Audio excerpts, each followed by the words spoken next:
শনিবার দুপুরে কুষ্টিয়া শহরের বাইপাসে একটি সিএনজি চালিত অটোরিকশা ওভারটেক করতে গিয়ে বিপরীত দিক থেকে আসা গ্যাস সিলিন্ডারবাহী লরির চাপায় পিষ্ট হয়। এতে অটোরিকশাটি দুমড়ে মুচড়ে ঘটনাস্থলে মৃত্যু হয় ৩ জনের।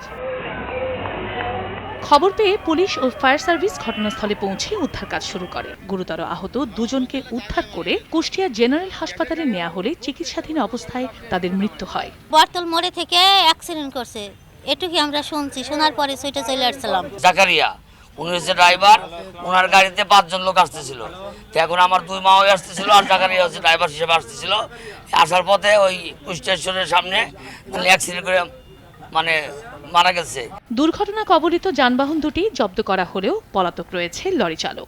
গ্যাসের গাড়ি যাচ্ছিল আর সিএনজি আসতেছিল আপনার ওই দিক অপর দিক থেকে।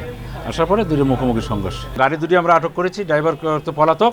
এর আগে শুক্রবার রাত 1:30টার দিকে মৌলভীবাজারের শ্রীমঙ্গল সড়কের ভৈরব বাজার এলাকায় কাভার্ড ভ্যান ও সিএনজি অটোরিকশার মুখোমুখি সংঘর্ষে দুজনের মৃত্যু হয়। গুরুতর আহত অটোরিকশার চালককে হাসপাতালে নিলে চিকিৎসক তাকেও মৃত ঘোষণা করেন।